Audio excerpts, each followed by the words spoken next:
Attackers are only getting more proficient, so how can you proactively adapt your cybersecurity strategy? Core Security by Fortra helps you uncover and prioritize the risks that pose the biggest threat to your organization. Core Impact is a penetration testing tool that safely finds and exploits vulnerabilities using the same techniques as attackers. You can conduct advanced pen tests with ease using certified exploits and automations.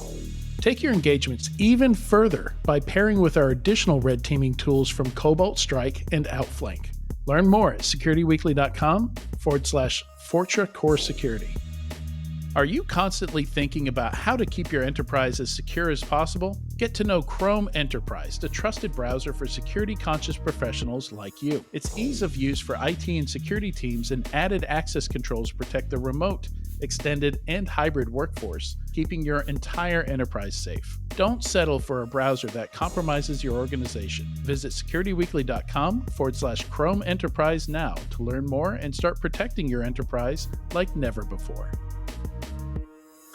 Welcome back to Enterprise Security Weekly. Join us at an upcoming official cybersecurity summit in a city near you. This series of one-day invitation-only executive-level conferences are designed to educate senior cyber professionals on the latest threat landscape. We are pleased to offer our listeners $100 off admission when you use code SECWEEK23 to register.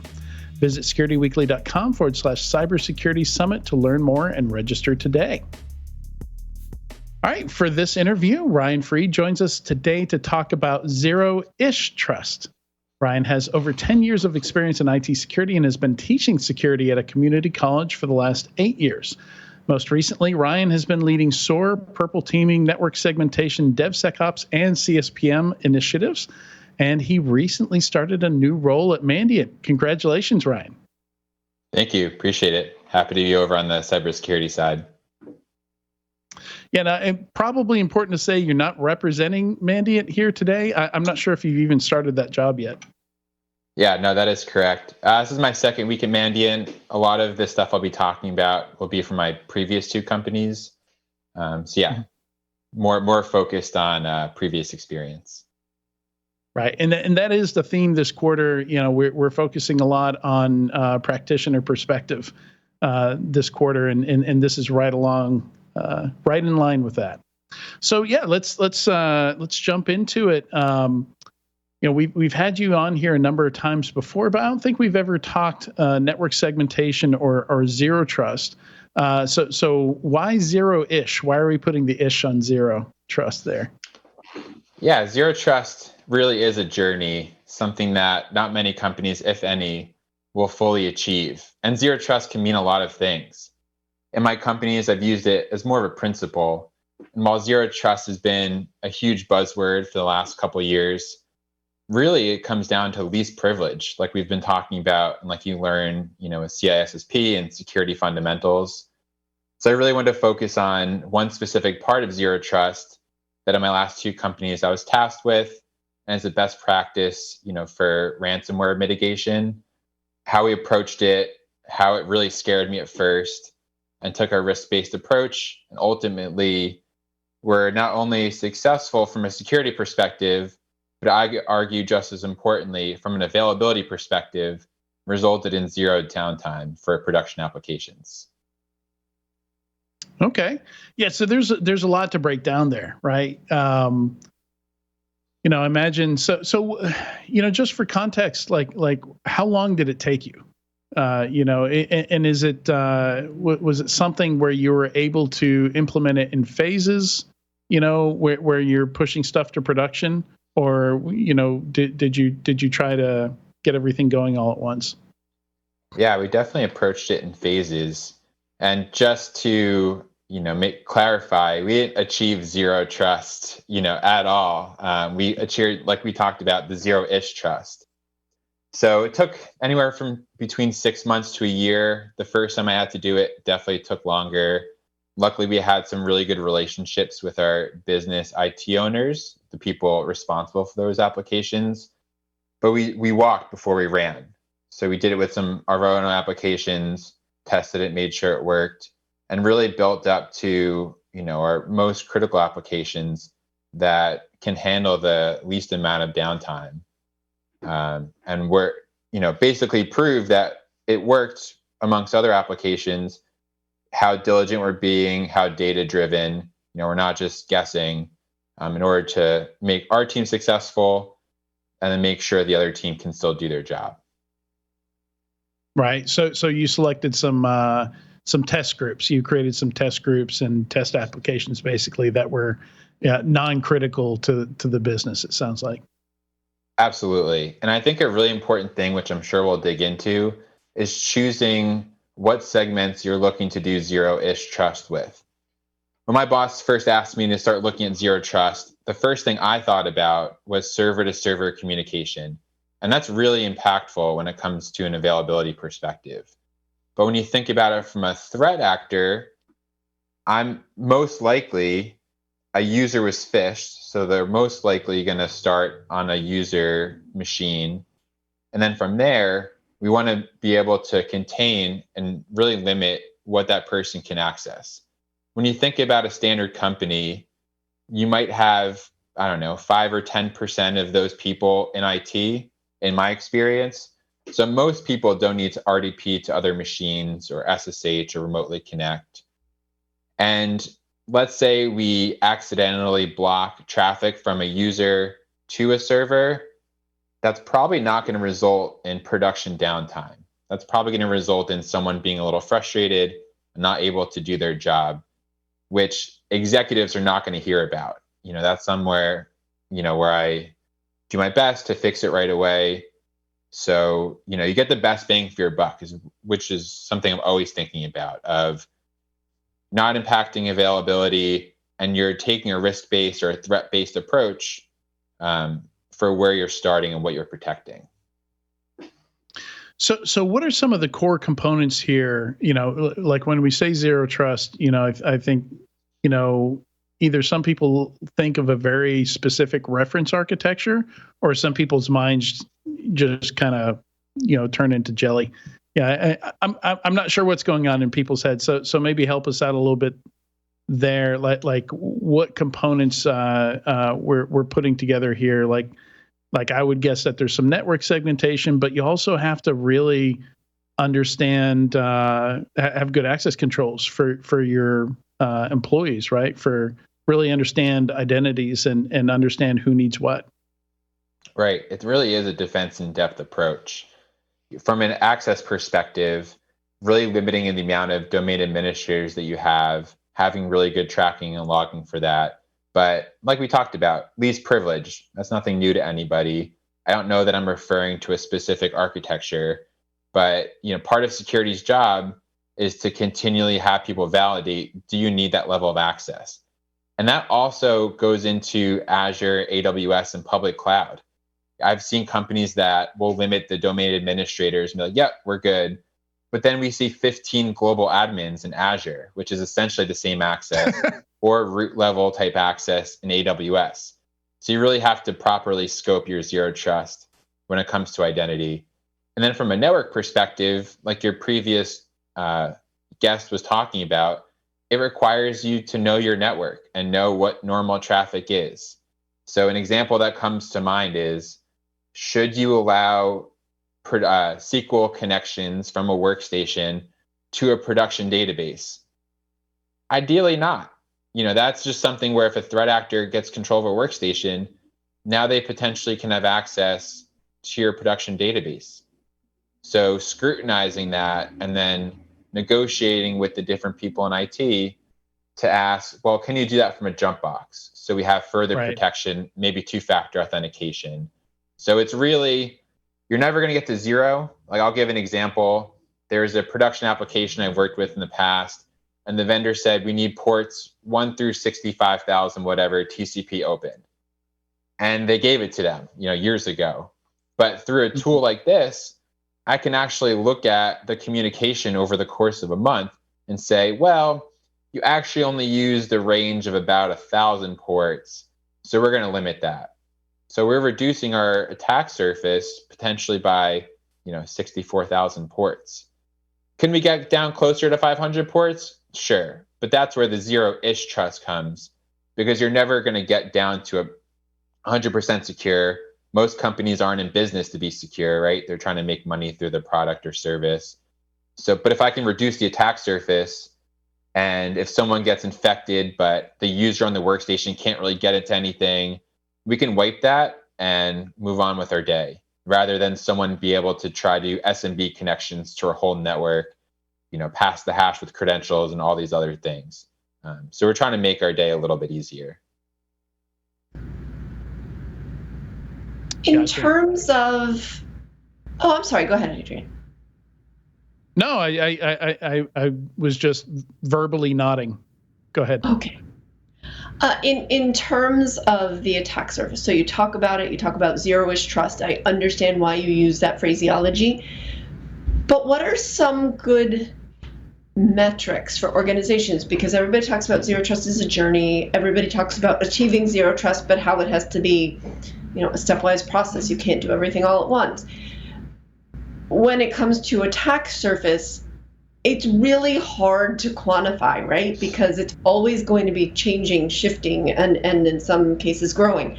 What are some metrics? What are some examples that you can give to people so that they can understand how zero trust contributes to attack surface reduction, contributes to X?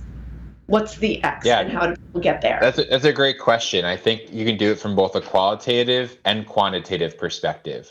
When I think about qualitative, I think about having a penetration test months prior to our zero-ish trust, and then either you have them retest or you use another vendor or do another penetration test however many months after.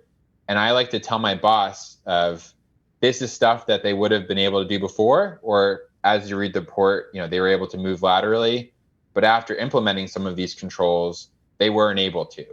So that's more of qualitative, because you have to be familiar with your security controls and such. From a quantitative perspective, I would look at the reduction of the amount of allowed ports, like I talked about with that application. And then if you want to get even more granular, you can talk about reduction of ports that are generally used by threat actors. So I think about insecure protocols like FTP, Telnet, and then you have SSH, RDP, SMB. Having an informed approach to say, we were able to reduce those allowed connections to X percentage of our server fleet, because it will be needed for certain areas, but probably only to like jump boxes, not directly to servers. That's how we would normally report out on it. So that's a great metric for technical teams. How do you broaden that scope for business teams, for the executive team, for the board of directors? Because you're talking about ports, right? And that's great. All of us on this call, probably everybody listening, gets that conceptually. But you're talking to a CEO of, we were talking with Jules about, a lot of her retail companies. CEO of a retail company is maybe going to get it, or sort of kind of gets it. How do you translate the, hey, we're closing these ports, this is what it means, in a meaningful way that affects the business strategy and even some of the business operations? Sure. I think hopefully something you continue to report is that it didn't have an effect on availability of your applications. But when I think about reporting to the board, to abstract the technical jargon, I think about either using real life scenarios that you've read in the news where attackers, and hopefully attackers that have attacked people in your industry, to say we could have mitigated that damage based on our controls. Or you can talk about your penetration test from a really high level to say, they used to be able to do this, they're emulating adversaries, we implemented zero-ish trust, they were no longer able to do it, they were less successful than the year previously. Or if you have an actual incident, never waste that opportunity to say, if you're able to contain it sooner, let the executives know that some of the initiatives that you're doing had a real impact and made the outcome much more successful than if you didn't implement that. So let me tie this back. I know you heard a little bit of our last guest, and she was talking about security culture and usability and user-friendliness, even to a degree of security being that consultant and that listener to the to the business, working with those people. So when you're talking about zero trust, it's almost this negative connotation, right? It's like zero trust, and people are going to think, oh, they don't trust us. But you need to give people access. Zero trust in theory helps with that. But how do you explain this that makes people feel like it's helping them in their jobs? Because theoretically, if you're helping someone who's not a security person, not a tech person, in their role, do their job better, faster, easier, when the time comes, just like Jules was talking about, they're going to be a better advocate, a better help for you. They're not going to do something that goes against some of the security things that you want or need them to do in a culture of security. Yeah, I would put this as a threefold answer. I think the first one is you need to have a really fast response when things are blocked when they shouldn't have been. I created alerts and would reach out to specific users to say, hey, like I know this is how you did it before, but the new protocol is actually to go through a jump box and such. Because I think 10 to 15 years ago, security would just saw the alert and then wouldn't have done anything about it. But I think it's really important to, especially early on, react quickly, reach out to the user. They're stuck in their habits. They've done something, the same way for years, and changing that habit is hard. So having that really quick communication with them is important. I think the second point is, while this might not make their job faster, easier, I think in my experience in the last few companies, people latch on to making the company more secure. You want to make sure that their application could do what they want. But I kind of feel that security culture, like they talked about, maybe you can't see it, but I think there is something about being part of that bigger picture and doing their part on top of their main job responsibilities to help make the company more secure. They take The some third pride part in I it? would say, sorry, go ahead. They take some pride in it. It sounds like you're saying. Yeah, absolutely. And sometimes it takes a little bit of explanation to understand why they're doing it. Like I'll give some explanations of things that I've read about or we've seen at the company and explain this is important because if someone does get phished, and it will happen, we'll be able to minimize the impact that could have. So they know, obviously you want them to keep on high alert for phishing emails, but we're doing something to help better protect the entire company. So sometimes it's helpful to talk about some examples. But I think the third thing, and probably the hardest part of zero trust for me, is talking to those business owners or IT owners of these critical applications, being able to look them in the eye and say, I've done 3 months worth of research. This is what I've seen. I am very confident that this will not have a production impact. I think that's part of what they want to hear, because at the end of the day, that's what their bonus and everything is tied towards, for them to be able to do their job. And we want to enable them, not be in their way. Right. So with any of this, how do you? I guess part of it is you do run out to the test groups. How much do you? Is this like 2 steps forward, 1 step back? You know what I'm saying? Where you have to experiment with things, and maybe something you think might have worked well doesn't, or even the flip side of that, something you weren't expecting to be all that impressive put into place, maybe stops an actual attack or something like that. Like how much of this did you just have to kind of feel out as you went? I guess another way of asking this is, in the end stages, how much did your implementation resemble the original plan? Yeah, I think it was pretty close, at least for the first part of it. Like I said, originally we were looking for things like server-to-server communication, server communication going outbound, and looking at allow listing for certain domains. So I think the scope was larger in both projects that I started.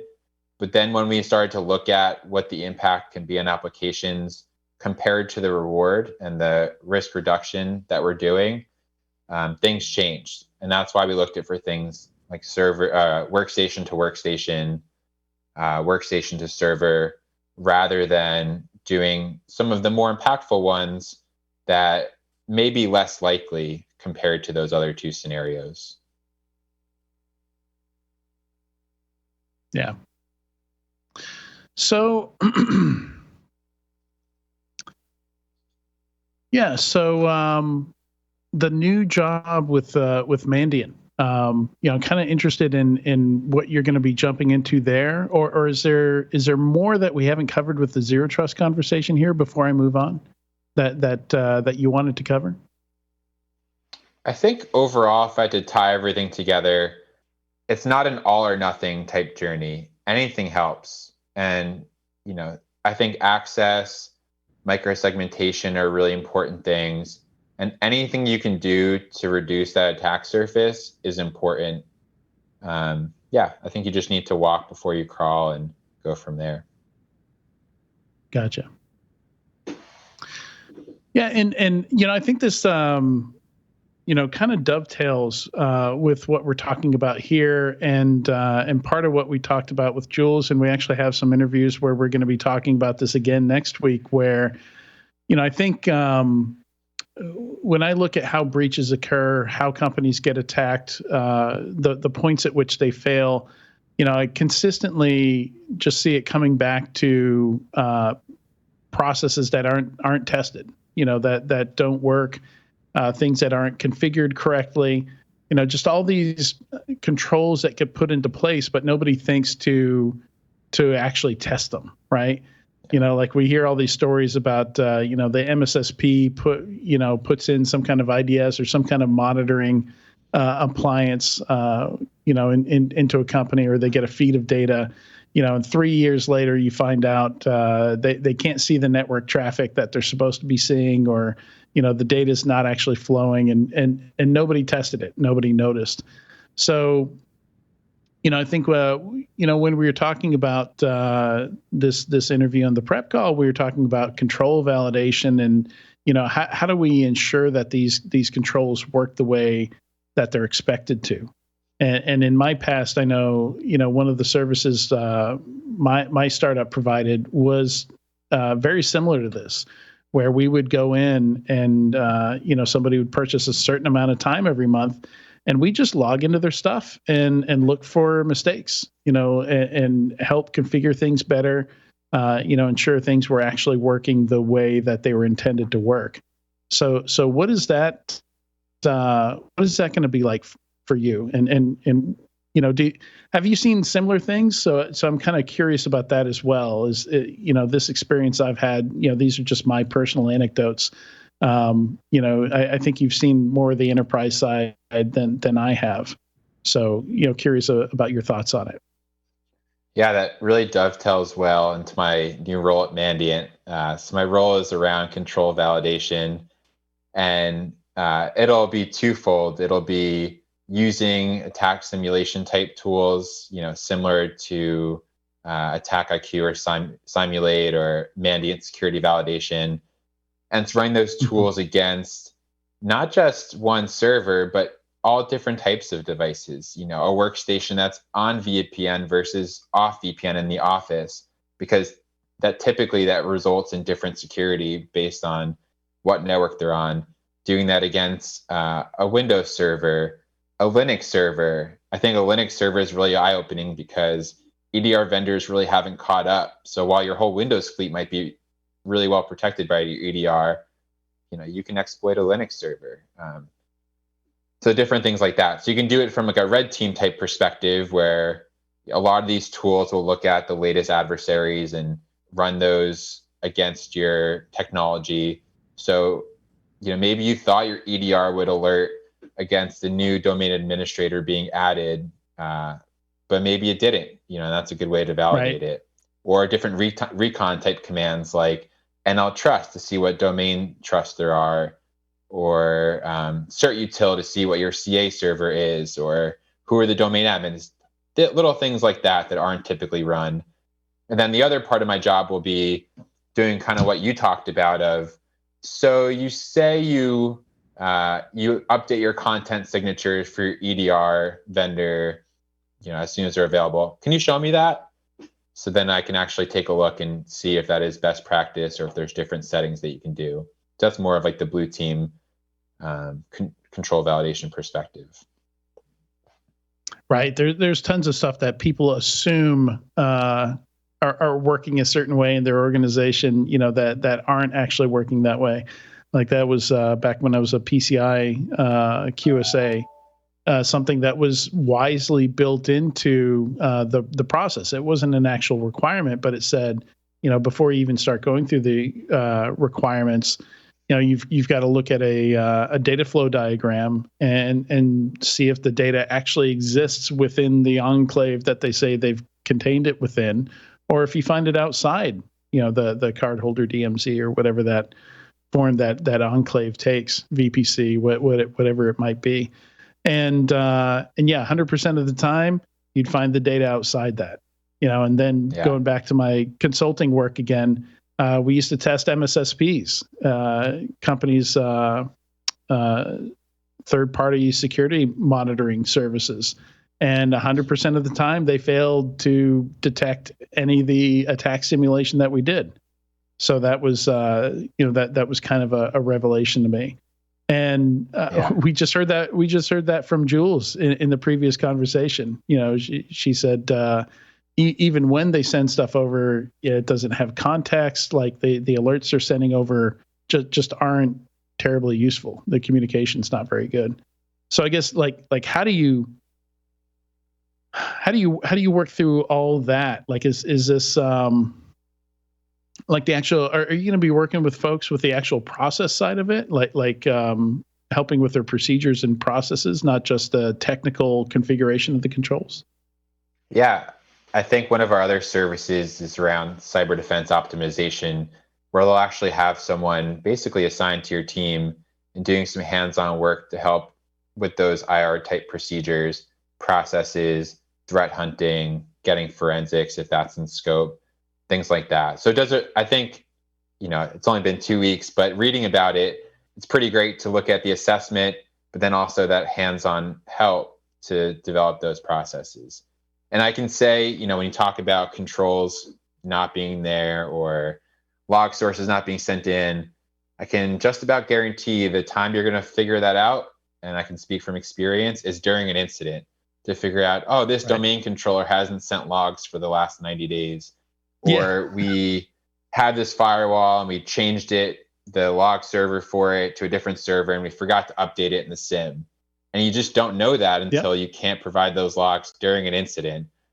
So that's where I think a combination of the control validation, from the red team perspective of keeping up with the latest threats, in combination with a true penetration test, where you're having someone manually trying to break into your network, whether that's an in-house capability or you're more likely hiring that out, is a good combination. Because automated, it has its place and it can do a lot of things in a short amount of time. But I still put a lot of value to the penetration test, where someone is manually thinking like a threat actor and trying to pivot, around your network, and can adjust if you block them one way or another. Yeah, both of your examples have happened to me, by the way, personally. Yeah. The SIM is just missing stuff that you thought it had, but there was no alert set up to let you know that you stopped getting domain admin or AD logs or whatever the logs might be. So yeah, I've been stuck in that situation personally. Yeah, and it happens. Hopefully your boss is understanding, because most people don't do that maliciously of forgetting things. But that's why it's important to have that constant validation. And I also think it's important to test your security tools. All of them have AI, ML, and block all of the things. But with pretty much every all purple teaming I've done in control validation, we've found things that the vendor hasn't found, and we push them against that, saying, why didn't you find this? This seems pretty common. And they might write detections because of that and help all of their customers. So don't assume that you're perfectly secure because of your security vendors. And the salespeople talk about how it stops everything under the sun.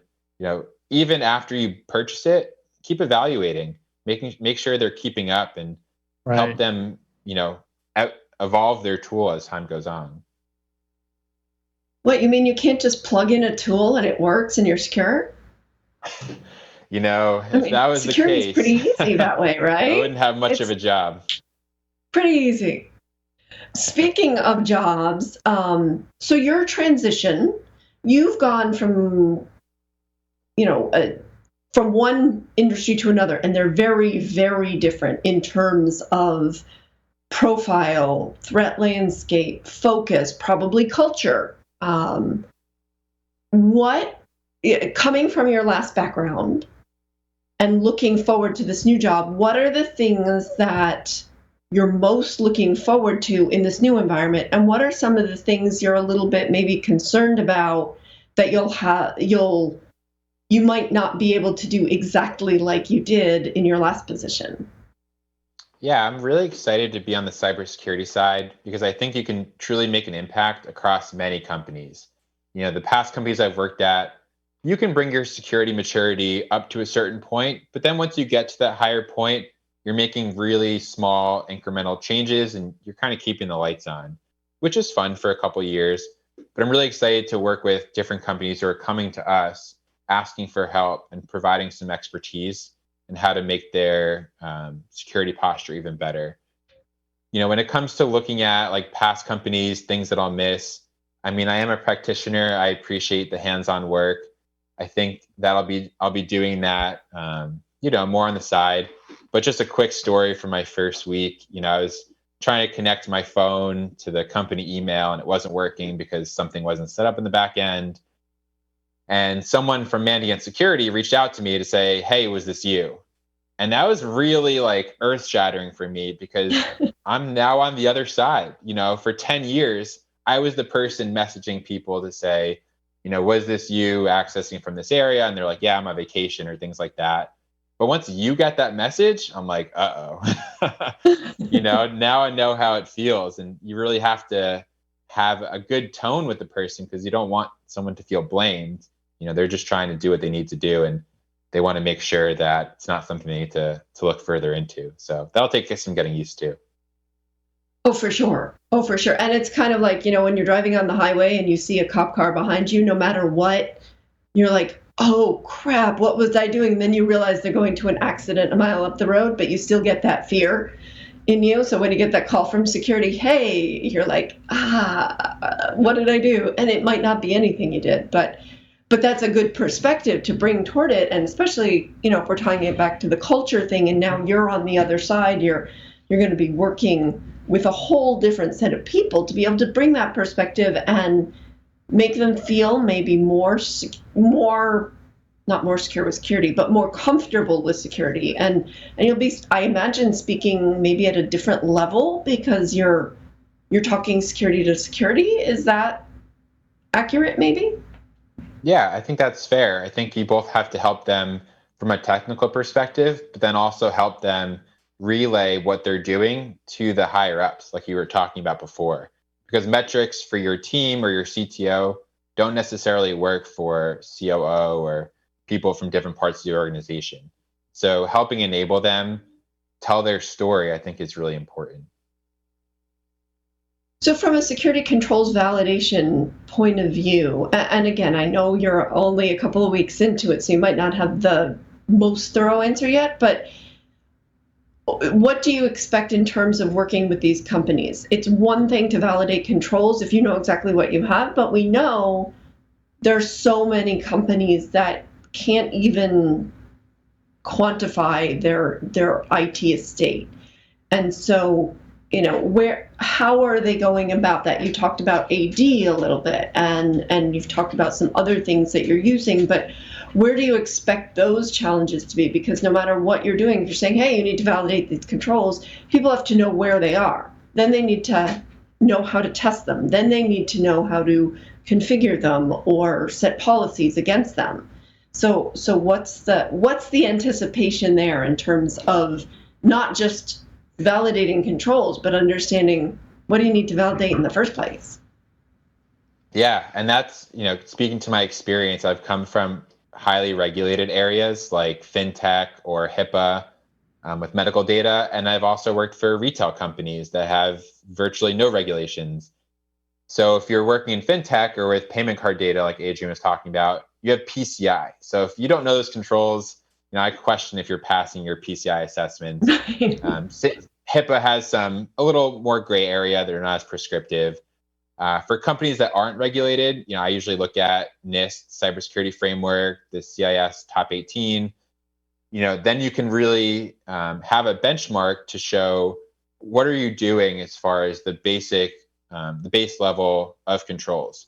Now, once you get to a point of control validation, it depends who your audience is, right? When you're talking to a technical team, they like the numbers and they want to see, of all the tests you ran, which ones had alerts, which ones were we totally blind to, and which ones did we see events but we didn't have a correlation alert against. Now, if I'm talking to an executive, I think they just want to know about progress. The first one's kind of hard, so maybe you compare it against other companies, your industry. I see executives usually like to think, how are we doing against our peers? But then once we do it a second or a third time, how are we showing progress? Because you're spending all this money on security, but are we getting to cover more attacks that, we see adversaries in your industry? Because I think that's a missing piece. You can't test them all. You want to look at, what attackers, what nation state actors or financially driven actors are attacking companies similar to you. How are you showing progress against that?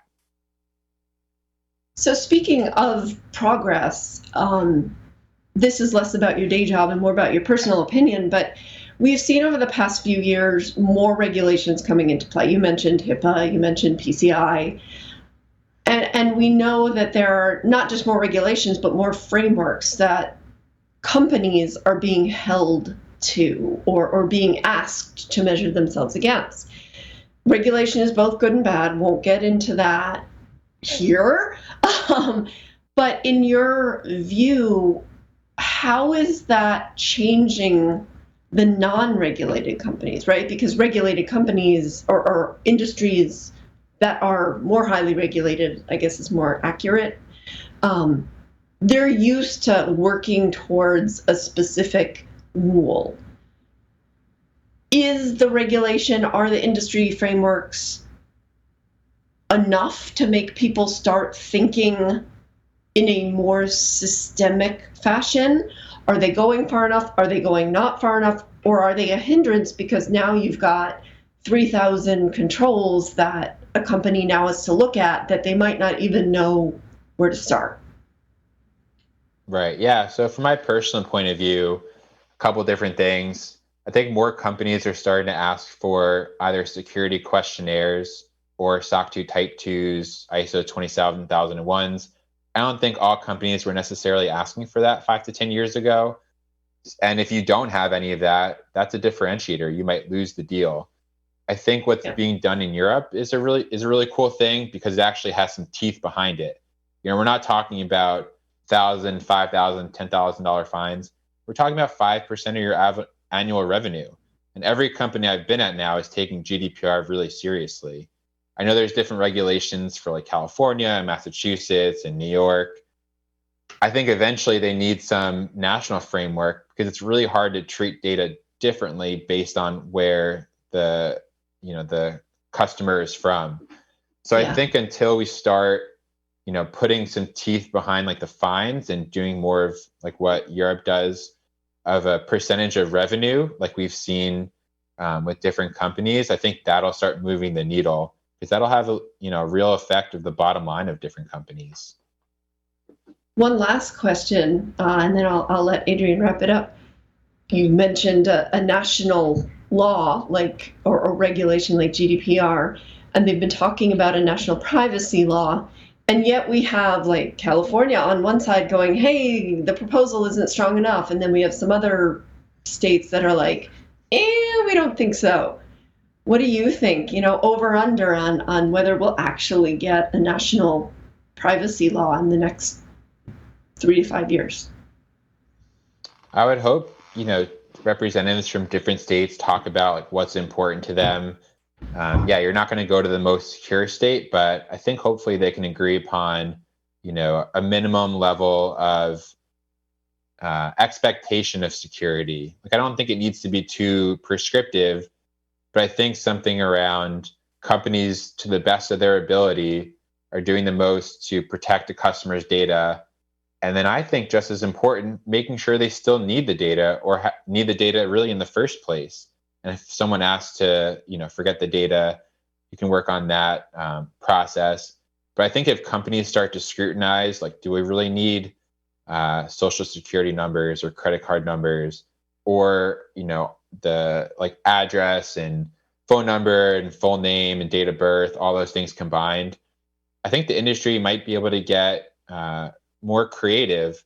For instance, typically you only see needing the last 4 digits of a social security number. That's progress.